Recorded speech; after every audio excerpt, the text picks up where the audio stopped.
Hello అండి. This Shiva ఎక్వేరియన్స్. ఈ video content వచ్చేసరికి ఏంటంటే, ఒక బిగినర్స్‌కి ఎక్వేరియం సెటప్ చేసుకుంటాం ఎలా? అండ్ ఎవరి దగ్గర మీరు ఒకవేళ ఏదైనా ఒక మంచి ప్రోడక్ట్ తీసుకోవాలనుకుంటే, ఎలాంటి వెండర్ దగ్గర మీరు తీసుకోవాలి? దీని గురించి అయితే చెప్దామని చెప్పి అయితే చిన్న వీడియో అయితే తీస్తున్నాననమాట. ఫస్ట్ వెండర్ గురించి మాట్లాడుకుంటే, మీరు ఏదైనా ఒక ప్రోడక్ట్ పర్చేస్ చేసే ముందు, ఆ వెండర్‌కి పూర్తి నాలెడ్జ్ పూర్తిగా అవసరం లేదండి.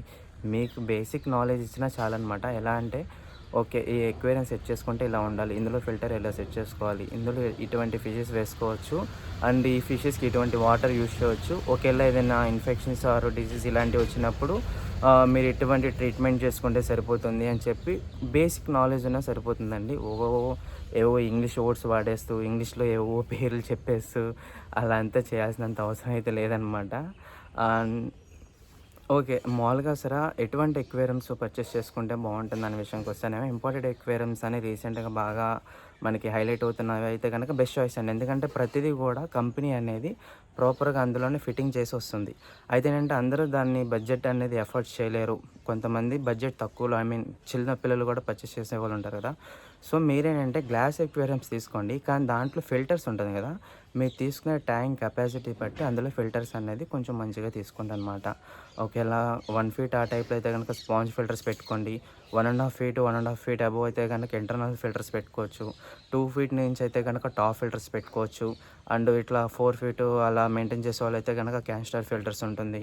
అండ్ హీటర్స్ అండి. హీటర్స్ మ్యాండేటరీ ఉంటుంది కంపల్సరీ. ఎందుకనంటే టెంపరేచర్ డౌన్ అవుతున్నప్పుడు ఫిషెస్‌కి ఆటోమేటిక్‌గా డిసీజ్ అనేది చాలా వెంటనే స్ప్రెడ్ అయిపోతూ ఉంటుంది. అండ్ ఫిష్ అనేది ఫుడ్ తీసుకోవడం కూడా ఆపేస్తుంటది. సో, టెంపరేచర్ కూడా చాలా ఇంపార్టెంట్ అనమాట. అండ్ తర్వాత వచ్చేసరికి లైటింగ్ విషయానికొస్తే అది చాలా మ్యాండేటరీ ఏం కాదండి. అదేంటంటే జస్ట్ మనం చూస్తానికి అట్రాక్టివ్‌గా కనిపించడం కోసం తీసుకునేవన్నమాట. ప్లాంటెడ్ ఎక్వేరియం విషయం వస్తే గనక లైటింగ్ చాలా ఇంపార్టెంట్. అది సెపరేట్ టాపిక్. ప్లాంటెడ్ ఎక్వేరియంస్‌కి మనం అప్పుడే వద్దండి. నేను దాని గురించి సెపరేట్‌గా ఏమైనా వీడియోస్ చేస్తాను. ఓకే. ఒక ఎక్వేరియం నిజంగా మనం మంచిది చూసుకొని ప్రతి ప్రోడక్ట్ గూడా మనం అన్నీ పర్చేస్ చేసుకున్నాం అనుకోండి. దాన్ని ఎలా సెటప్ చేసుకోవాలి? ఇక్కడే చాలామంది కొన్ని మిస్టేక్స్ చేసి వితిన్ 1 ఆర్ 2 డేస్‌లోనే ఫిషెస్ చనిపోయినాయని చెప్పి బాధపడుతూ ఉంటారు. ఒక ట్యాంక్ మనం పర్చేస్ చేసుకునేటప్పుడు అంటే దాంట్లో నేను చెప్పినాను. ఎలా అంటే ఫిల్టర్స్ చూసుకోవాలి. తర్వాత ట్యాంక్ కెపాసిటీ బట్టి మన ఫిల్టర్స్ చూసుకోవాలి. అండ్ హీటర్స్ చూసుకోవాలి. ఈ రెండే మ్యాండేటరీ అనమాట. అండ్ ట్యాంక్ వచ్చేసరికి కొంచెం మంచిగా ఉండేలా బేసిక్ మీరు తీసుకునే ఫిషెస్‌కి సరిపోయే విధంగా ఉండేలా ఉంటే సరిపోతుంది. తర్వాత ఏంటంటే దాంట్లో స్టోన్స్ డెకరేషన్ కింద స్టోన్స్ కూడా పర్చేస్ చేస్తాం కదా! ఆ స్టోన్స్ అనేది ప్రాపర్‌గా వాష్ చేయాలి. చాలామంది ఏంటంటే జస్ట్ వాటర్‌లో వన్స్ పడేసి నీట్‌గా అలా అనేసేసి ట్యాంక్‌లో వేసేస్తున్నారు. దానివల్ల ఏంటంటే దాని మీద ఉన్న డస్ట్ అనేది పోదు. రెండుకి ఒక 2 ఆర్ 3, 4 టైమ్స్ అయినా నీట్‌గా వాష్ చేసి అయితే మీరు స్టోన్స్ వేసుకోవాల్సి ఉంటారు. తర్వాత ప్లాంట్స్ ఇలాంటివి పర్చేస్ చేస్తారు. అవి కూడా కొంచెం డస్ట్ అనేది ఉంటుంది. డైరెక్ట్‌గా తీసుకెళ్ళి పెట్టకూడదు. అవి కూడా నీట్‌గా వాష్ చేసుకోవాలి కంపల్సరీ. సో, ఈ స్టోన్స్ అండ్ ప్లాంట్స్ పెట్టిన తర్వాత మనం యూజ్ చేసేది వాటర్. వాటర్ వచ్చేసరికి చాలామందికి ఏం యూజ్ చేయాలో తెలియక మనం తాగే నీళ్ళు ఓకే. చేపలు కూడా మనలాంటి జీవులే కదా! మనం తాగే నీళ్ళు పోసేద్దాం అని చెప్పి అదే వాటర్ అయితే యూజ్ చేస్తున్నారు. సో, దానివల్ల ఫిష్ అనేది ఆ వాటర్‌లో ఉండలేక చనిపోవటం లాంటివి జరుగుతున్నాయన్నమాట. సో, మీరు ఆ పని మాత్రం చేయమాకండి. వాటర్ ఏంటంటే మినరల్ వాటర్ మీకు ఐడియా ఉంటుంది. 10 రూపీస్‌కి 20 లీటర్ వాటర్ క్యాన్స్ వస్తాయి కదా! సో, ఆ మినరల్ వాటర్ అయితే యూజ్ చేసుకోండి. కానీ బేసిక్ వాటర్ కండిషన్ అయితే చేయాలి. వాటర్ కండిషన్ అంటే పెద్దగా ఏం లేదండి. జస్ట్ ఏంటంటే మీరు ఎన్ని లీటర్స్ మినరల్ వాటర్ యూజ్ చేస్తున్నారో అన్ని గ్రామ్స్ రాక్ సాల్ట్ అనేది యాడ్ చేసుకోండి. సరిపోతుంది. అండ్ ఏంటంటే యాంటీ ఇచ్ బ్లూ మెడిసిన్ ఎటువంటి ఫిషెస్‌కి ఎటువంటి ఇన్ఫెక్షన్స్ అలాంటి రకంగా యాంటీ ఇచ్ బ్లూ మెడిసిన్ ఒకటి స్ట్రెస్‌లర్ మెడిసిన్ ఉంటుంది. స్ట్రెస్ మెడిసిన్ కూడా యూజ్ చేస్తే ఫిషెస్‌కి కొంచెం ఏంటంటే ఆ స్ట్రెస్ అనేది అంటే కొత్తగా అప్పుడే మనం ట్యాంక్ సెటప్ చేస్తున్నాం కదా! ఫిష్ ఆల్రెడీ కదులుతూ ఉంటుంది కదా! సో, ఆ ఫిష్ అనేది స్ట్రెస్ ఫీల్ అవ్వకుండా ఉంటుందనమాట. సో, స్ట్రెస్ రిలీవర్ కూడా కంపల్సరీ ఉపయోగపడుతుంది. కానీ మీ బడ్జెట్‌లో అది లేకపోతే యాంటీ ఇచ్ బ్లూ మెడిసిన్ అయినా రాక్ సాల్ట్ వేయండి సరిపోతుంది ఎనఫ్. అండ్ వాటర్ కూడా పోసి వాటర్ కండిషన్ కూడా చేసిన తర్వాత ఫిషెస్ విషయానికి వచ్చేసరికి ఏమవుతదంటే మీరు ఫిషెస్ పర్చేస్ చేస్తారు. అక్కడ ఒక క్లైమేట్ ఉంటుంది. పర్చేస్ చేసి తీసుకొచ్చేటప్పుడు ఇంకో క్లైమేట్ ఉంటుంది. ఈ టెంపరేచర్ అనేది మారుతూ వస్తది. సో, ఫిష్ ఏంటంటే కొంచెం స్ట్రెస్ అవుద్ది.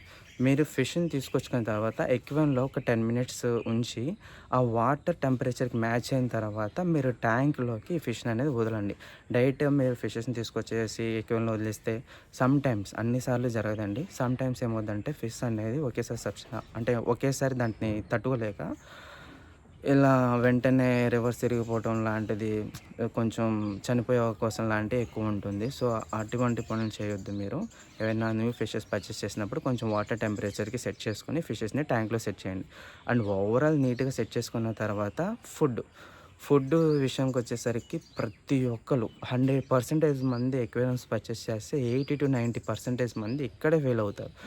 ఏం చేస్తారంటే ఎక్వేరియం సెటప్ చేసేసిన వెంటనే అమ్మో! ఆకలితో ఉంటేమో అని చెప్పి అనుకుంటారో, మరి ఏమనుకుంటారో తెలీదు కానీ, మీ థాట్స్‌తో వాడి థాట్స్‌ని ఆలోచిస్తారు. అది ఆల్రెడీ కదిలి కదిలి స్ట్రెస్‌లో ఉంటుంది. ఆ స్ట్రెస్ మీద అదేంటి ఫుడ్ తినదు. మనం ఏం చేస్తాం ఫుడ్ ఏసేస్తాం. అమ్మ తినమ్మా, ఇష్టం వచ్చినట్టు తినమ్మా అని చెప్పి చేతికొచ్చినంత ఏసేస్తారు చాలామంది ఫుడ్. ఆ ఫిష్ ఆ ఫుడ్ తినకపోగా ఆ ఫుడ్ మొత్తం వాటర్‌లో మెల్ట్ అయిపోయి, వాటర్ మొత్తం ఖరాబ్ అయ్యి మరుసటి రోజుకి 1, 2 ఫిష్ అనేది పైకి తేలుతూ ఉంటాయి. ఇంకా వెంటనే ఏం చేస్తారు, ఆ 1, 2, 3 ఫిషెస్‌ని తీసేసి ఇంక వదిలేస్తారనమాట. ఆ వాటర్ పాడైపోయిందనేది పట్టించుకోరు. ఫిషెస్ చనిపోతుందనేది పట్టించుకోరు. ఇంక అలా వదిలేస్తారు. మిగతా ఫిషెస్ కూడా చనిపోతాయి. తర్వాత ఏం చేస్తారంటే, ఈ ఎక్వేరియం మొత్తం నీట్‌గా కడిగేసి అటకెక్కేస్తారనమాట. అలాంటి పనులు చేయమాకండి. ఫీడింగ్ విషయం వచ్చేసరికి ఏంటంటే, మనం ఎప్పుడైనా ట్యాంక్ అనేది ప్రాపర్‌గా క్లీనింగ్ చేసిన తర్వాత, ఆ పూట ఫుడ్ వేయకూడదు. ఆ తర్వాత నుంచి మనం ఫీడింగ్ వేసుకోవాలి. అది మంచి ఆలోచన అనమాట. అండ్ ఇంకోటేంటంటే ఎంత క్వాంటిటీలో ఫుడ్ ఏసుకోవాలో చాలామందికి తెలీదనమాట. దీనికి ఇంత క్వాంటిటీలోనే ఎయ్యాలని నేను కూడా చెప్పను. ఎందుకంటే తర్వాత మీరు ఇంత క్వాంటిటీలో ఏయమంటే నేను ఇంతే ఏసానండి, అది చనిపోయిందంటే అంటారు. ఒక్కొక్క ఫిష్ ఒక్కొక్కలాగా ఫుడ్ తీసుకుంటది కాబట్టి లిమిటెడ్‌గా కొంచెం ఫుడ్ వేయాలి మనం. అది వేసిన 1 ఆర్ 2 మినిట్స్ తినేసిందనుకోండి ఫుడ్డు, ఇంకొంచెం వేయండి. లేదా ఆ ఫుడ్ తినడానికి 3-5 మినిట్స్ దాకా టైం తీసుకుంటున్న ఫిషెస్ అనుకోండి, ఫుడ్ సరిపోతున్నట్టే. మనం వేసిన ఫుడ్డు 5 మినిట్స్ తర్వాత కూడా ఎక్వేరియంలోనే ఉంటుందనుకోండి, మనం ఎక్కువ ఫుడ్ ఏస్తున్నాం అని అర్థం. అప్పుడేం చేయాలంటే, మీరు ఎంతైతే ఫుడ్ ఏసారో అంతలో 5 మినిట్స్ తర్వాత ఎంత ఫుడ్ అయితే మిగిలిందో అంత ఫుడ్ రిమూవ్ చేసి నెక్స్ట్ నుంచి ఆ ఫుడ్ అనేది మీరు క్యాలిక్యులేట్ చేసుకోవాలి. అంటే ఫుడ్ అనేది వేయడం తగ్గించుకోవాలి. అలా మీరేంటంటే వీక్లీ ఒక 6 టైమ్స్, అంటే ఎలా అంటే డేకి మార్నింగ్ అండ్ ఈవినింగ్ ఫీడింగ్ వేసుకోవాలి. లిమిటెడ్‌గా కొంచెం కొంచెం వేసుకోండి. 2 పూటలు ఏస్తున్నాం కాబట్టి ఫిష్‌కి ఫుడ్ అందుతది కంపల్సరీ. అండ్ వీక్లీ వన్స్ ఎందుకని ఫుడ్ ఆపమంటే అంటే, మనమైనా గానీ వీక్లీ వన్స్ అనేది ఫుడ్ అనేది ఎంప్టీ స్టమక్ చేసుకోవాలి. కొంచెం అప్పుడేంటంటే మనకి హెల్త్ పరంగా గూడా గట్ పవర్ గూడా బావుంటుందనమాట. అండ్ ట్యాంక్ క్లీన్ చేసిన ప్రతిసారి గూడా మీరు ఆ పూట లేదా ఆ రోజు ఫీడింగ్ మాత్రం వేయొద్దనమాట. ఎందుకంటే ఫిష్ ఆ ఫుడ్ తినదు. మీరు నీట్‌గా క్లీన్ చేసిన ట్యాంక్ అనేది ఈ ఫుడ్‌తో మొత్తం అంతా కూడా పాడైపోతది. అండ్ ఇంకోటేంటంటే ప్రతి ప్రోడక్ట్ కూడా మాక్సిమం మీరు బడ్జెట్ తక్కువ వస్తుందని చెప్పి చూసుకోవడం లాంటి పనులు చేయొద్దు. బడ్జెట్ తక్కువలో వచ్చే ఫుడ్ చాలా ఉంటాయి. కానీ అవి చీప్ క్వాలిటీ ఫుడ్ అనేది చీప్‌గానే ఉంటుంది. అది వాటర్ అనేది డర్టీ చేసేస్తుంటది. ఫిష్‌కి కూడా అంత మంచిది కాదు. సో ఏంటంటే తీసుకునే ఫుడ్ అనేది క్వాలిటీది తీసుకోండి. మీకేంటంటే అప్పుడు వాటర్ అనేది కొంచెం బావుంటుంది. అండ్ ఫిష్ కూడా తిన్నప్పుడు హెల్త్ పరంగా కూడా బావుంటుందనమాట. సో ఇది కూడా ఉంటుంది. చాలామంది అంటే ఈ క్వాలిటీ తక్కువ రకం వాడేస్తుంటారు. దానివల్ల వెంటనే ఫిషెస్ చనిపోతూ ఉంటాయి కదా! సో అందుకని ఈ పాయింట్ కూడా నోట్ చేసి పెట్టుకోండి మీరు. అండ్ మెడిసిన్స్ వల్ల అంత యూజ్ ఉండదనుకుంటారు. మెడిసిన్స్ వల్ల కంపల్సరీ యూజ్ ఉంటుంది. సో ప్రతి ఒక్కళ్ళు కూడా మీరు ఆ మెడిసిన్స్ అనేది మెయింటైన్ చేయండి కంపల్సరీ. అండ్ సైఫాన్ అని ఉంటుంది. సైఫాన్ అనేది చాలామందికి అసలు ఎక్వేరియం మెయింటైన్ చేసే ప్రతి ఒక్కళ్ళకి కూడా ఉండాల్సిన మెయిన్ థింగ్ అనమాట. ఏంటంటే ట్యాంక్‌లో వాటర్ అనేది ఎవ్రీ 10 డేస్‌కి ఆర్ 15 డేస్‌కి 30% అనేది మనం చేంజ్ చేసుకోవాలి. కింద డస్ట్ పడిపోయి ఉంటుంది. ఎంత ఫిల్టర్స్ మనం మెయింటైన్ చేసుకున్నా కూడా కింద అనేది కొంచెం డస్ట్ అనేది ఉంటుంది. ఆ డస్ట్‌ని మన ఈ సైఫాన్‌తో ఒక 30% వాటర్ రిమూవ్ చేసుకొని 30% వాటర్ ఫిల్ చేసుకుంటాం అనగా ఎక్వేరియం మనకి చూస్తానికి బావుంటుంది. అండ్ ఫిషెస్‌కి కూడా హెల్త్ పరంగా అండ్ గ్రోత్ పరంగా బావుంటుందనమాట. సో ఈ థింగ్ ఎవరు మర్చిపోవద్దు. అండ్ ఎన్ని డేస్‌కొకసారి ట్యాంక్ క్లీన్ చేసుకోవాలి అంటే గనక, మీరు తీసుకున్న ట్యాంక్ కెపాసిటీ బట్టి, మీరు యూజ్ చేసే ఫిల్టర్స్ బట్టి ఆధారపడి ఉంటుంది. ఇవన్నీ గూడా కొంచెం తక్కువైతే గనక ఎవ్రీ 15 డేస్‌కా, 20 డేస్‌కి ట్యాంక్ అనేది క్లీన్ చేసుకుంటే మంచి ఆలోచన. లేదా ఎవ్రీ 10 డేస్‌కోసారి నేను చెప్పినట్టుగా 30-50% వాటర్ అనేది చేంజ్ చేసుకొని, అట్లా ఎవ్రీ మంత్లీ మీరు ఎప్పుడైతే ఖాళీగా ఉంటారో అప్పుడు ట్యాంక్ క్లీన్ చేసుకోండి. అది బెస్ట్ థింగ్ అనమాట. And okay. మొత్తానికి చెప్పాను. ఇంకోటేంటంటే చాలామంది బౌల్స్‌లో ఫిషెస్ అనేది బయట రోడ్ సైడ్ దొరికేవి పర్చేస్ చేసేసి పెంచుతున్నారు. చాలామంది చాలా చేపలు చంపేస్తున్నారన్నమాట. సో, ఆ థింగ్స్ చేయమాకండి. ఒక బౌల్‌లో దానికి ఆక్సిజన్ సెట్ చేయడం కుదరదు కాబట్టి, ఆక్సిజన్ తక్కువగా తీసుకునే ఫిషెస్‌ని మనం పెంచుకుంటే బావుంటుంది. అందులో మీరు తీసుకెళ్ళి గోల్డ్ ఫిష్‌లు ఇలాంటివి వేసి అనవసరంగా వాటిని చంపొద్దు.